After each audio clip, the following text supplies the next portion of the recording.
सभी लोगों का ध्यान उस नए आए लड़के पर जाता है। उसका नाम है जिमिंग। आज जिस लड़की का बर्थडे था गावियान, जिमिंग उसका बेस्ट फ्रेंड है। गावियान, जिमिंग और चाओनान ये तीनों लोग बचपन से ही साथ में बड़े हुए हैं। गावियान को चाओनान पसंद था, इसलिए वो हमेशा ही उसके साथ खेला करती थी और जिमिंग पर कभी भी ध्यान नहीं देती थी, जिस वजह से जिमिंग बचपन से ही चाओनान से चिढ़ता रहता है क्योंकि वो गावियान को पसंद करता है। वो हर बार चाओनान के साथ कोई न कोई कंपटीशन करता रहता था, मगर हर बार हार जाता था। आज भी वो चाओनान को चैलेंज करने के लिए आया था। शंगशंग उसे कहती है कि ये है कौन, मगर चाओनान वो उसका चैलेंज एक्सेप्ट कर लेता है। अगले सीन में इन दोनों के बीच में कार्ड रेसिंग चल रही थी और ये सभी लोग काफी एक्साइटेड होकर इस रेस को देख रहे थे। जब चाओनान इस रेस को जीत जाता है तो ये सभी लोग काफी ज्यादा खुश हो जाते हैं। लिंगली तो इतनी ज्यादा खुश हो जाती है कि कूदने ही लगती है और उसे इस तरह से देखकर ज़ियांगहाई बस उसे देखता ही रह जाता है। यानी कि यहाँ से अब इन दोनों की लव स्टोरी भी शुरू होगी। वहाँ खड़े सभी लोग शंगशंग के नाम का नारा लगा रहे थे। ये देखकर उसकी आंखों में से आंसू आ जाते हैं क्योंकि उसने ये कभी भी नहीं सोचा था कि एक दिन ऐसा भी आएगा कि जब लोग उसका नाम कुछ इस तरह से लेंगे। चाओनान उसे हक करने का इशारा करता है, मगर शंगशंग इतनी ज्यादा खुश थी कि वो उसे उठाकर गोल गोल घुमाने लगती है। अगले सीन में चाओनान अपनी विग ठीक कर रहा था तो वो कहती है कि मुझे पता नहीं था कि शॉर्ट हेयर मुझ पर अच्छे लगेंगे। तो वो कहता है कि नहीं, अब मुझे तुम लंबे बालों में ही अच्छी लगती हो। जिमिंग हार गया था, इसलिए उसे पनिशमेंट मिलने वाली थी।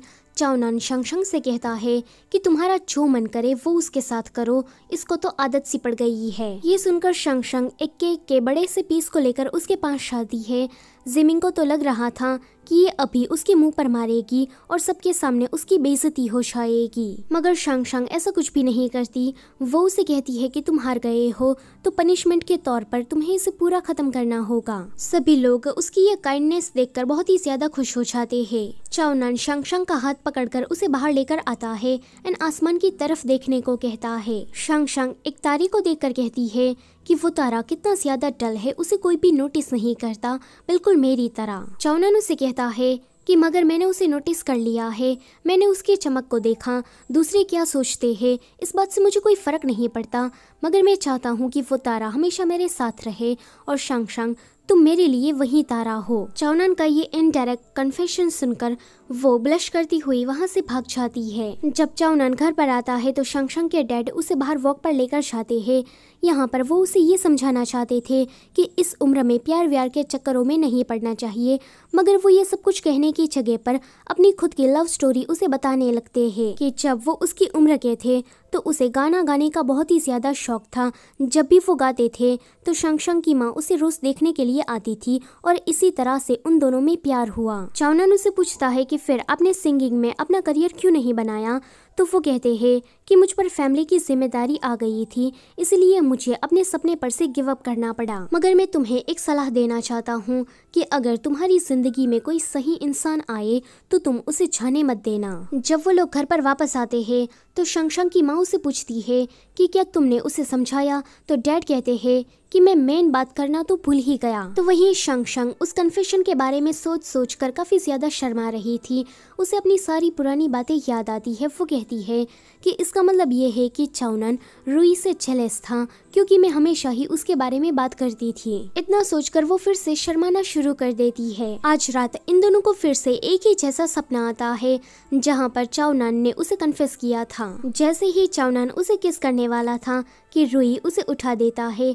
चाओनान देखता है कि अभी वो अपनी बॉडी में वापस आ गया है। ये देखकर वो बहुत ही ज्यादा खुश हो जाता है, इतना ज्यादा खुश कि वो अपने कमरे में रखी हुई हर एक चीज को किस करने लगता है। यहाँ जब शंगशंग उठती है तो वो भी खुशी के मारे चिल्ला रही थी। वो सभी लोगों से कह रही थी कि मैंने आपको बहुत ही ज्यादा मिस किया। वो अपने मॉम डैड से ये बात कहती है, अपनी दुकान में रखे हुए सामान से ये कहती है, इवन बिग आंटी को भी कहती है कि मैंने आपको बहुत ही ज्यादा मिस किया। उसके मॉम डैड उसकी ये हरकतों को देखकर कहते हैं कि लगता है कि हमारी बेटी पागल हो गई है। जब वो स्कूल जाती है तो सभी लोग उसे गुड मॉर्निंग विश कर रहे थे। स्कूल में सभी लोग जो इज्जत चाओनान को दे रहे थे अब वो इज्जत शंगशंग को भी दे रहे थे, क्योंकि स्कूल में सभी को ये लगता है कि चाओनान और शंगशंग एक दूसरे को पसंद करते हैं। जब वो अपने क्लास में बैठी थी तो चाओनान खिड़की से उसे ही देख रहा था। बेचारी उसके ताड़ने पर इतनी ज्यादा शर्मा जाती है कि अपना फेसबुक से हाइड कर लेती है। जब इनकी क्लास शुरू हो जाती है तो डायरेक्टर देखते हैं कि उसकी क्लास में तो किसी का भी ध्यान नहीं है, इसलिए वो उसकी फेवरेट चीजों को उन लोगों के पास से ले लेते हैं। अगले सीन में वो अपने ऑफिस में जाकर एक बुक को रीड कर रहे थे जो कि उसने किसी स्टूडेंट के पास से छीनी थी। उस बुक का नाम था व्हेन यू बी मी, जो कि इस ड्रामा का भी नाम है। उस कहानी का जो स्टोरी प्लॉट था वो बिल्कुल हमारी कहानी जैसा ही था कि मेल लीड्स के बीच में बॉडी स्वैप हो जाता है। इस बुक को रीड करने के बाद डायरेक्टर चाओनान और शंगशंग के बारे में सोचते हैं तो उसे पता लग जाता है कि जरूर इन दोनों के बीच में बॉडी स्वैप हुआ है। अगले सीन में डायरेक्टर दो डॉक्टर को लेकर इन दोनों के पास आए थे। वो शंगशंग के पास जाकर कहते हैं कि चाओनान ये तुम हो ना, मुझे पता है। तो चाओनान कहता है कि सर आप कहना क्या चाहते हैं। तो डायरेक्टर कहते हैं कि अब तुम लोग ज्यादा नाटक मत करो, मुझे तुम दोनों के बारे में सब कुछ पता लग गया है। शंगशंग कहती है कि सर आप कहना क्या चाहते हैं, आप थोड़ा क्लियरली हमें बताएंगे। तो डायरेक्टर कहते हैं कि तुम दोनों अपना बॉडी स्वैप कर सकते हो, मगर तुम्हारे अंदर जो स्किल है उसको तुम चुरा नहीं सकते। चाओनान कहता है कि सर आपने बहुत सारे ड्रामास देख लिए होंगे, इसलिए शायद आप ऐसा बर्ताव कर रहे हैं। तो डायरेक्टर कहते हैं कि तुम दोनों ऐसे नहीं मानने वाले। इतना कहकर वो चाओनान के साथ ताइक्वांडो खेलने का चैलेंज करते हैं, जिसमें वो बुरी तरीके से हार जाते हैं। मगर फिर भी डायरेक्टर मानने को तैयार नहीं थे। वो शंगशंग से कहते हैं कि चाओनान तुम्हें ये लगता है कि तुम शंगशंग की बॉडी में आकर खुद को सेव कर लोगे, मगर तुम्हारे अंदर जो बदमाशी करने का कीड़ा है वो मुझे साफ साफ दिख गया। तुम मेरी नजरों से बचकर नहीं भाग सकते। इतना कहकर वो उसे साइंस के कुछ टफ क्वेश्चन पूछते हैं, जिसका आंसर शंगशंग बिल्कुल ठीक दे देती है। ये सुनकर वो हक्का बक्का रह जाते हैं। वो कहते हैं कि चाओनान इतना स्मार्ट कब से हो गया। टीचर डॉक्टर से पूछते हैं कि आप लोग यहाँ पर क्या करने आए हो। तो डॉक्टर कहते हैं कि हमें तो यहाँ पर दो स्टूडेंट को ले जाने के लिए बुलाया था, मगर हालत को देखकर लगता है कि हमें टीचर को ही ले जाना पड़ेगा। इतना कहकर वो दोनों डॉक्टर डायरेक्टर को उठाकर पागल खाने की तरफ लेकर जाने लगते हैं। जब शंगशंग घर वापस आती है तो वहाँ पर बिग आंटी अपनी कड़वी जबान से जहर उगलने के लिए आ जाती है। वो कहती है कि तुम चाओनान के साथ घूमती फिरती हो तो पता है कि मोहल्ले वाले हमारे बारे में क्या बातें कर रहे हैं। वो शंगशंग के डैड से कहती है कि डिफेंग तुम अपनी बेटी को समझाओ कि वो इस उम्र में प्यार व्यार के चक्करों में ना पड़े। हमारे पड़ोस में सभी लोग यही बातें कर रहे हैं कि शंगशंग ने किसी अमीरजादे को फंसा लिया है। मैं तो ये सारी बातें सुन सुनकर तंग आ गई हूँ। तुम लोगों को अपनी बेटी को थोड़ा कंट्रोल में रखना चाहिए। ये सुनकर शंगशंग रोती हुई ऊपर चली जाती है। शंगशंग के डैड बिग आंटी से कहते हैं कि अगर तुम्हें कोई मसला है तो मुझसे बात करो, अगर मेरी बेटी को आगे से रुलाया तो मैं चुप नहीं बैठूंगा। फिर वो शंगशंग के पास जाकर उसे समझाते हैं कि अभी तुम्हें यूनिवर्सिटी में जाने के लिए एंट्रेंस एग्जाम को क्लियर करना होगा। तुम्हें हमारी फाइनेंशियल कंडीशन के बारे में तो पता ही है, ऊपर से तुम 1 साल तक बीमार रही थी, इसलिए तुम सभी लोगों से 1 साल पीछे हो। देखो हम तुम्हें प्यार करने से रोक नहीं रहे, मगर अभी के लिए तुम सिर्फ स्टडी पर फोकस करो, क्योंकि दोबारा एंट्रेंस एग्जाम देना हम अफोर्ड नहीं कर पाएंगे। शंगशंग उसकी बात को समझ गई थी। जब वो चाओनान से मिलने के लिए जाती है तो उसे उसका सामान लौटाती है। चाओनान अभी बहुत ही ज्यादा खुश था कि तभी ही वो उसे उसका लव लेटर लौटाती है, जो कि चाओनान ने बॉडी स्वैप होने वाली रात को ही लिखा था। वो उसे अगले दिन देने वाला था, मगर उसी दिन उन दोनों का बॉडी स्वैप हो गया। वो उसे कहती है कि अभी मैं तुम्हारे प्रपोजल के बारे में नहीं सोच सकती, क्योंकि मुझे स्टडी पर फोकस करना है।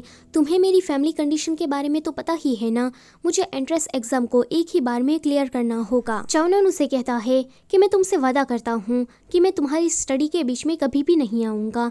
तो वो कहती है कि माफ करना, मगर मैं तुम्हें अभी के लिए एक्सेप्ट नहीं कर सकती। वो उसे रिजेक्ट करते हुए वहाँ से जा रही थी तो चाओनान को आ जाता है गुस्सा। वो कहता है कि तुम्हें ये लगता है कि मैं कोई आवारा गली का गुंडा हूँ जो कि हर वक्त बस मारपीट करता रहता है, इसलिए तुम मुझे रिजेक्ट कर रही हो। तो वो कहती है कि मेरा वो मतलब नहीं था। लेकिन चाओनान कहता है कि मैं सब कुछ समझ गया, तुम्हें अपनी बॉडी वापस मिल गई, इसलिए तुम्हें अब मुझसे कोई मतलब नहीं है, तुम मुझे छोड़कर जा रही हो। वो लव लेटर जो कि उसने बड़े प्यार से लिखा था वो उसके टुकड़े टुकड़े करके वहाँ से चला जाता है।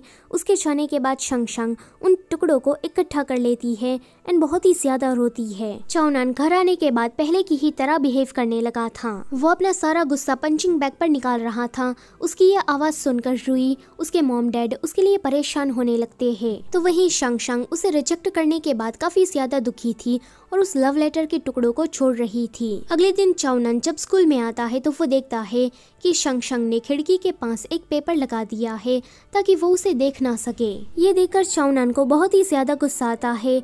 वो उसे क्लास के बाहर बुलाकर कहता है कि तुम ये चाहती हो ना कि मैं तुम्हारी स्टडी के बीच में ना आऊँ, तो मैं ऐसा ही करूँगा। तुम्हें ये सब कुछ करने की कोई ज़रूरत नहीं है। आगे वो अपने ताइक्वांडो क्लब में था। उसने इन सभी को बहुत ही ज्यादा मारा था एंड फिर से फाइट करने को कह रहा था, मगर ये सभी लोग बहुत ही ज्यादा थक गए थे। उन लोगों में जरा सी भी हिम्मत नहीं बची थी कि वो फिर से चाओनान से फाइट कर सके, मगर चाओनान उन्हें एक्सरसाइज करने को कहता है। वो सोचता है कि वो शंग क्या खुद को जन्नत की हूर समझती है कि मैं उसके बिना नहीं रह सकता। लेकिन जैसे ही स्कूल खत्म होता है तो वो बाइक लेकर शंग के घर के सामने बैठा था और एक ही टस उसके घर के सामने देखे जा रहा था। वो कहता है कि वो मुझे इस तरह से रिजेक्ट करने के बाद खुश कैसे रह सकती है। शंग के मॉम डैड की नजर जब उस पर जाती है तो डैड उसे बात करने के लिए किसी रेस्टोरेंट में लेकर जाते हैं, जहाँ पर वो उसे अपनी और शंग की माँ की लव स्टोरी बता रहे थे, जो कि चाओनान ने पहले से ही सुन रखी थी। मगर आज फिर से दोबारा ये कहानी सुनकर उसका गुस्सा एकदम से शांत हो जाता है और वो खुश हो जाता है। चाओनान को ये बात समझ में आ गई थी कि उसे छोटे बच्चे की तरह बिहेव नहीं करना चाहिए और शंग की हालत को समझकर उसका इंतजार करना चाहिए। आज के लिए बस इतना ही। वीडियो अच्छी लगी है तो उसे लाइक करो और चैनल पर नए आए हो तो उसे सब्सक्राइब भी करते जाओ। Thank you for watching.